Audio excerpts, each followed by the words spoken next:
우리가 문자나 카톡을 보내다 보면 간혹 실수할 때가 있죠.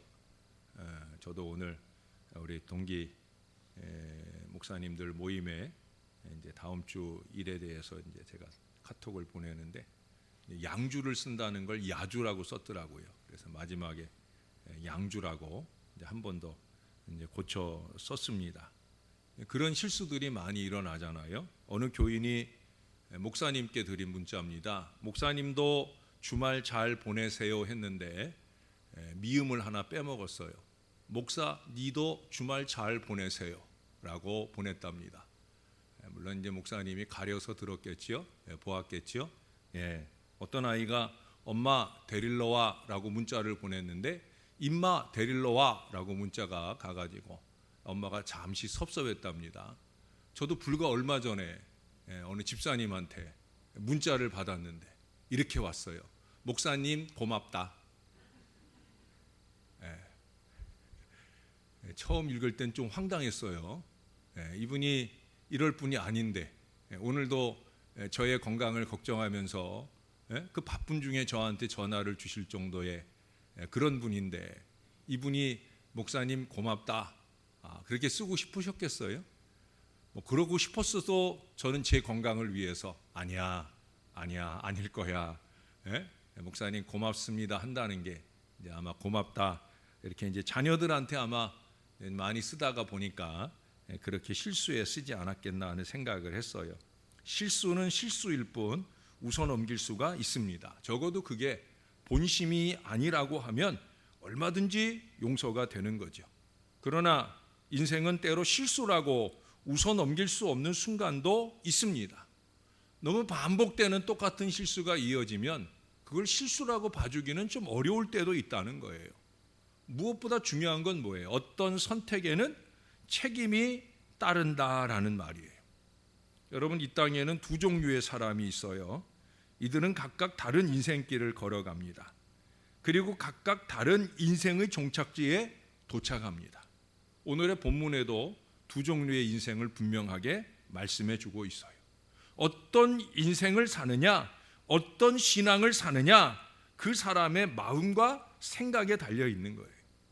왜 그래요? 생각이 행동을 결정하기 때문에 그래요. 잘 생각해야 잘 말하고 잘 행동한다는 얘기를 제가 최근에도 한 두어 번 말씀했잖아요. 잘 생각하는 게 중요해요. 대부분의 불성실은 어디에서 나오냐? 안일하고 무책임한 생각에서 나오는 거예요. 저는 불성실함이 싫어요. 왜? 그 불성실함이 반복되는 사람은 생각이 없는 거예요. 마음이 없는 거예요. 마음이 있고 생각이 있는 사람은 절대 불성실하지 않아요. 자기가 맡은 일에 대한 성실함, 전심전력이 있다는 거죠. 저는 바울이 좋은 이유가 그거예요. 저는 바울의 반도 따라갈 수 없는 사람이라 생각하지만 바울이 왜 좋으냐? 바울은 전심전력하는 사람이에요. 예수 믿는 사람을 잔해하러 다닐 때는 그 일에 전심전력했어요. 근데 그가 예수 믿고 변화가 딱 되고 나자 그는 예수 복음 전하는 일에 전심전력했어요. 한순간도 마음의 요동이 없다는 거죠. 꾸준히 그 일에 새 지혜와 새 능력으로 파고들었다는 거예요. 적어도 신앙한다는 것은 그런 거예요. 하나님은 우리가 올바른 생각을 함으로 올바른 길을 선택하기를 원하고 계셔요. 오늘 본문을 통해 두 종류의 신앙 인생을 살펴보겠습니다. 제가 처음에는 그냥 두 종류의 인생이라고 썼다가 후자의 경우는 신앙이 아닌 걸로 알았는데 본인들은 신앙하고 있다고 생각을 하는 거예요. 그래서 제가 신앙 인생이라고 표현을 했는데 본인들은 신앙이라고 생각하지만 하나님은 신앙이라고 생각하지 않는 신앙도 있다는 거죠. 첫 번째는 어떤 사람이냐? 하나님을 경외하는 신앙자들이 있다는 거예요. 이것은 본문 2절 하반절에서 나오죠. 거기 보면 마음이 가난하고 심령에 통회하며 내 말을 듣고 떠는 자, 그 사람은 내가 돌보겠다 약속을 주셔요. 마음이 가난한 사람, 자신의 힘으로는 이 죄 문제를 해결할 수 없음을 깨닫고 그 죄를 해결해 주실 구주를 기다리는 사람, 마음이 가난한 사람이에요. 나는 아무것도 할 수 없습니다. 주님이 도와주셔야 됩니다. 그 겸손한 마음, 그 가난한 마음으로 구원의 구주를 기다리는 사람, 이런 사람들은 하나님을 경외할 수밖에 없어요. 하나님이 이 세상을 창조하셨고 자신을 지으셨으며 우주의 진정한 통치자이심을 알기 때문에 두렵고 떨리는 마음으로 그분 앞에 엎드리는 거예요. 오늘 하나님이 시작 시간에 저에게 그런 기도를 하게 하셨어요. 주님 여기 계십니다.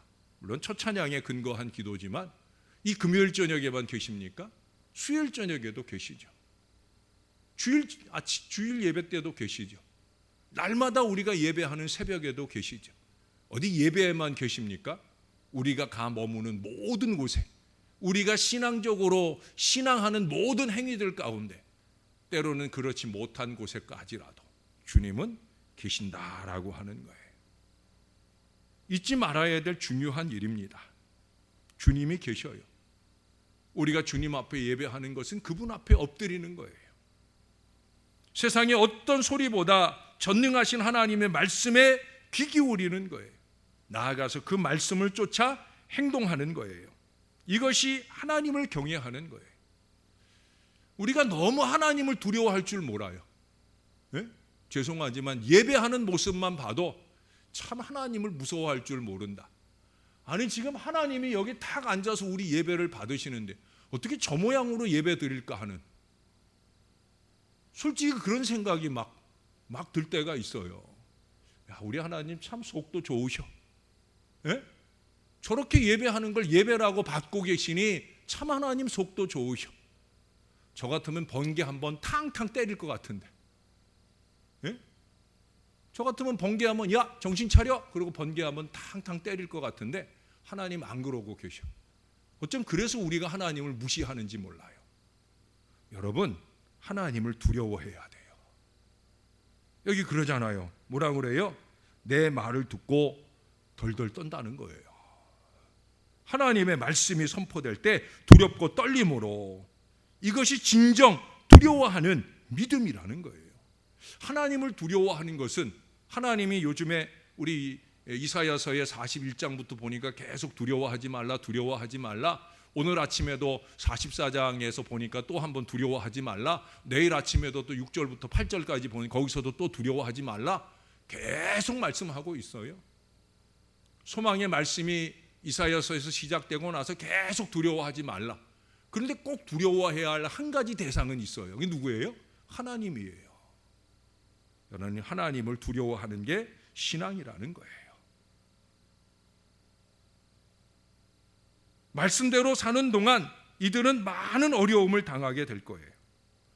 하나님을 두려워하며 살지 세상을 두려워하지 않고 살다 보니까, 그래서 하나님의 말씀대로 지켜나가려고 하다 보니까 그 말씀대로 살려고 하는 우리가 사람들의 미움을 받고 쫓겨나기도 합니다.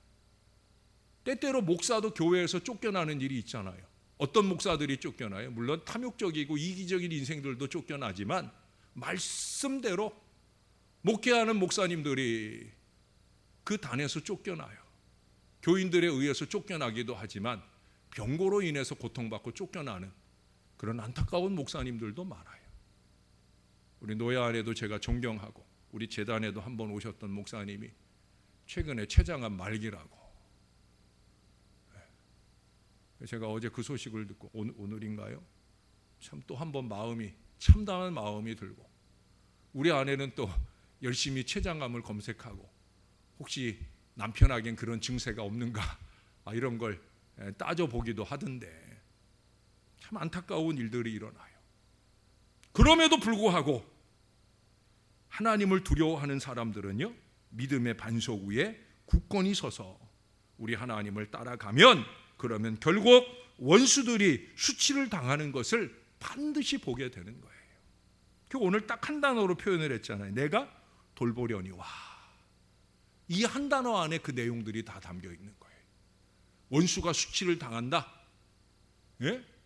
전세 역전의 위대한 결국을 만난다. 이 한 단어 안에 다 담겨 있는 거예요.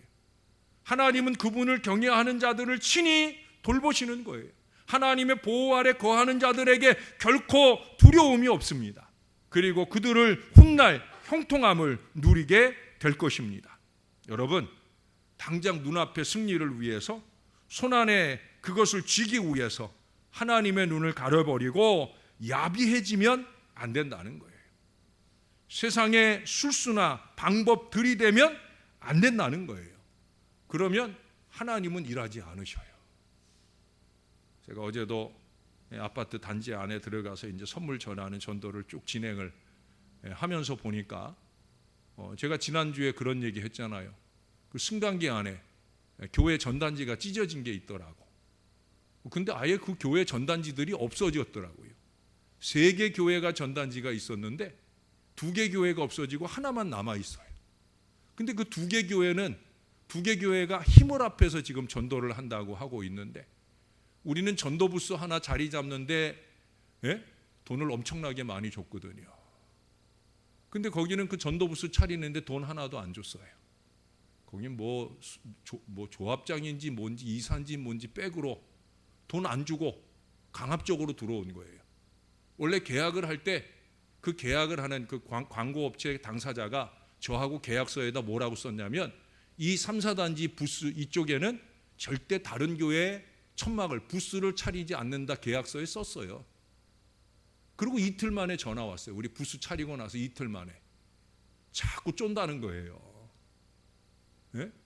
자기네 거 그거 차리지 않게 하면 그러면 우리 거 다 걷어내. 우리 거만 아니라 여기 다 걷어내게 한다고.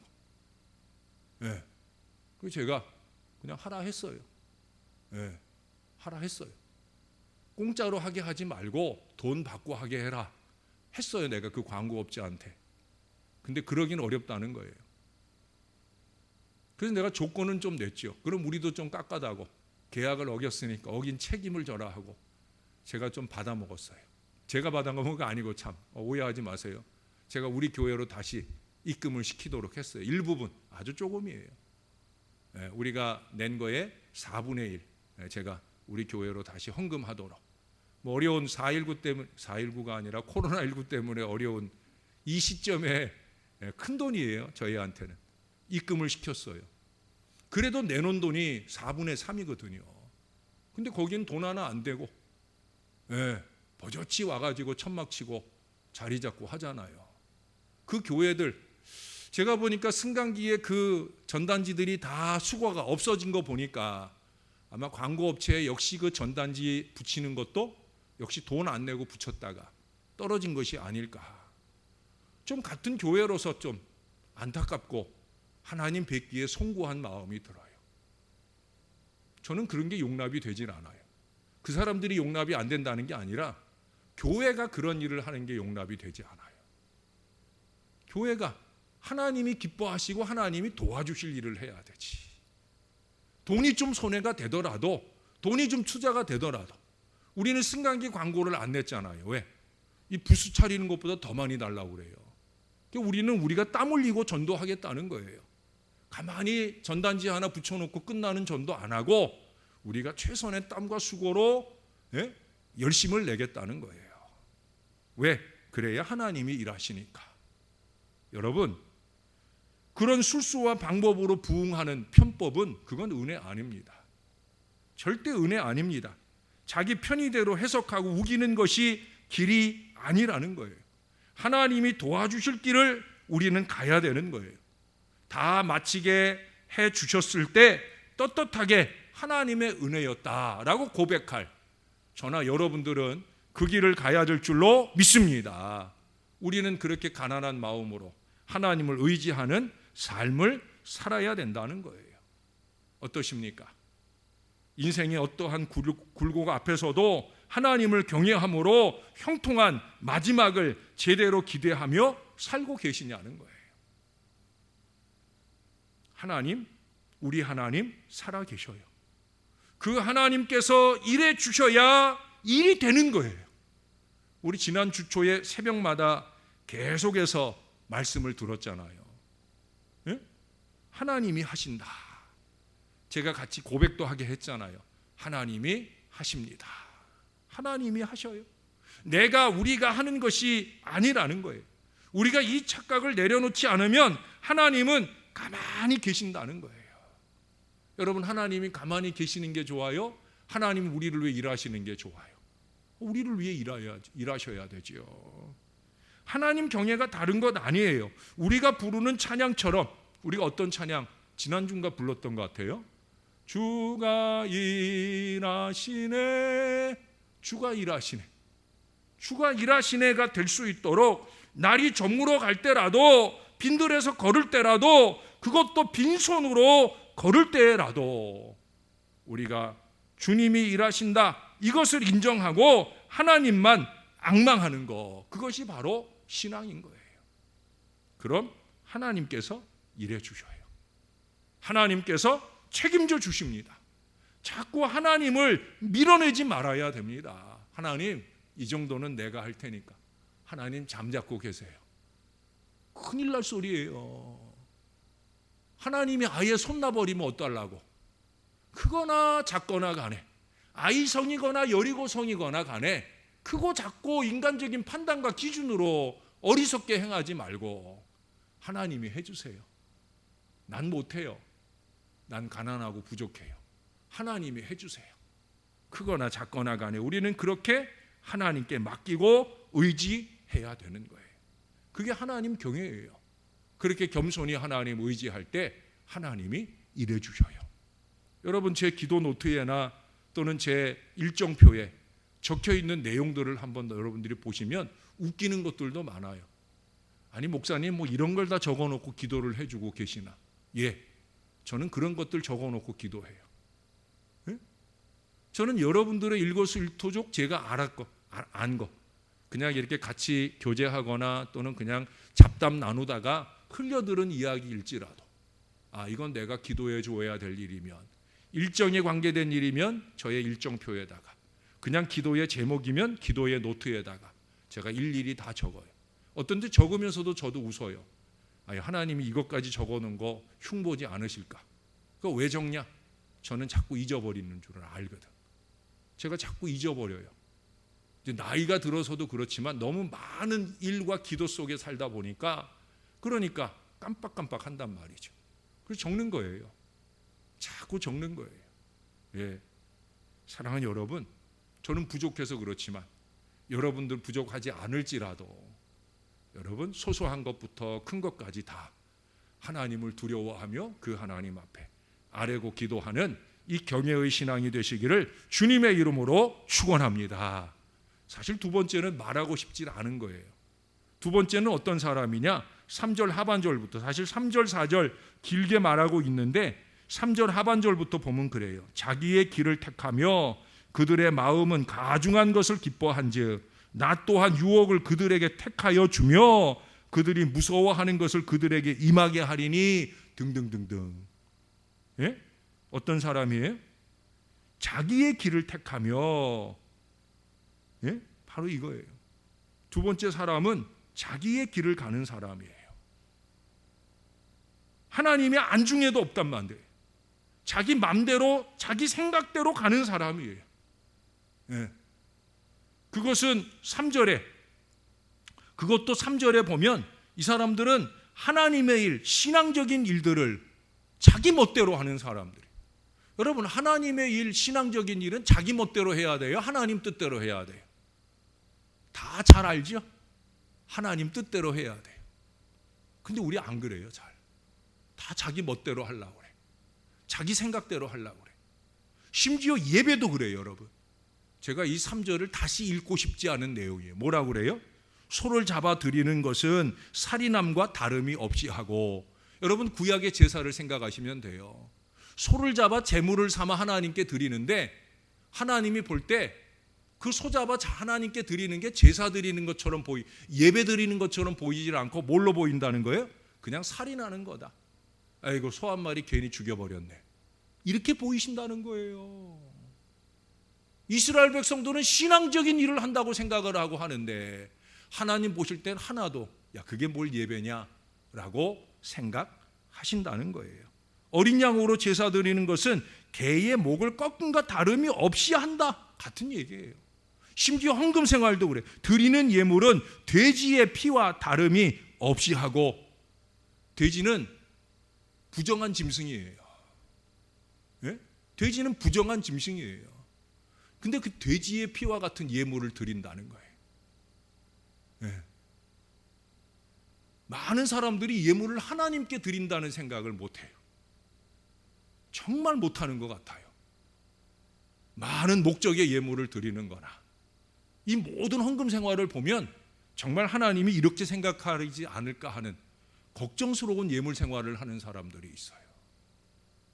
심각한 얘기예요. 제 얘기 아니라 하나님이 지금 이스라엘을 빗대어서 우리들에게 경고하는 거예요. 네? 11조 생활부터 목적 헌금, 하다못해 주정 헌금을 일정하게 드리는 것. 여러분 3주 전인가 우리가 성전 예배가 어느 정도 본격적으로 될 때 주정 헌금이 왕창 헌금이 되었어요. 왜 그랬을까요? 그동안에 성전 예배 못 오던 분들이 그때 모아두었던 주정 헌금을 그 주일에 다 드렸어요. 다른 때보다 주정 헌금이 2주간 동안인가 많이 헌금이 되었어요. 참 우리 교인들 훌륭한 사람들 많은 것 같아요. 주정 헌금의 정신을 아는 거예요. 왜 주일 헌금보다 주정 헌금을 하게 하느냐? 주일 헌금은 간혹 우리가 그냥 주머니에서 집히는 대로 1,000원짜리 한두 개 그냥 넣어드리는 헌금으로 끝날 때가 있잖아요. 똑같은 1,000원을 드려도 내가 집에서 미리 준비해가지고 주정 헌금 봉투에 넣어서 정성껏 드리는 그 예물, 이건 완전히 다른 거예요. 하나님께 동량을 드리는 게 아니라 하나님께 예물을 드린다 할 때 그 예물의 크고 적음과 상관없이 내 신앙의 양심을 따라 하나님 보실 때 잘했다 인정할 만한 그런 예물 생활을 해야 되는 것을 여기 말씀하고 있는 거예요. 결국 헌금조차도 뭐예요? 자기 길을 택한다는 거예요. 하나님은 그걸 헌금으로 안 보신다. 제 얘기가 아니라 오늘 하나님 말씀이에요. 자기 생각대로 하는 헌금은 하나님이 헌금으로 안 보신다니까요. 그래서 10의 1조도 10의 1조를 정확히 떼어 드릴 줄 알아야 되고, 기타 목적의 예물도 오른손이 하는 일을 왼손이 모르게 할 수 있으면 좋고, 다른 사람들에게 교훈이 될 수 있도록 기명하여 드리는 헌금도 좋고, 저는 얘기하잖아요. 큰 헌금은 무기명으로, 작은 헌금은 기명으로. 이건 더 아름다운 헌금 생활이다. 왜? 하나님이 다 아시니까. 이 신앙 정신이 중요하다라고 하는 거예요. 제일 심각한 것은 하나님이 원하는 제사를 안 드린다는 거예요. 오늘 서두에 저를 통해서 하나님이 기도하게 하신 이유가 바로 그런 거예요. 그저 제사하는 자리에, 예배하는 자리에 앉아 있을 뿐이지 너무도 성의가 없고 하나님께 집중할 줄도 모르는 그저 시간만 때우는 그런 예배를 우리가 드릴 때가 많다는 거예요. 여러분, 예배할 때 좀 가난한 마음이 되셔야 됩니다. 가난한 마음, 낮아진 마음, 겸손한 마음, 그 마음으로 예배할 수 있어야 됩니다.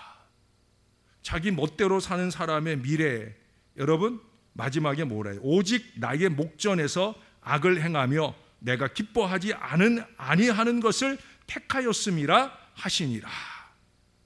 자, 여기 보니까 그 앞에 그런 얘기를 하죠. 그들이 무서워하는 것을 그들에게 임하게 하리니 이는 내가 불러도 대답하는 자가 없으며 내가 말하여도 그들이 듣지 않고 나의 목전에서 악을 행하며 내가 기뻐하지 아니하는 것을 택하였음이라.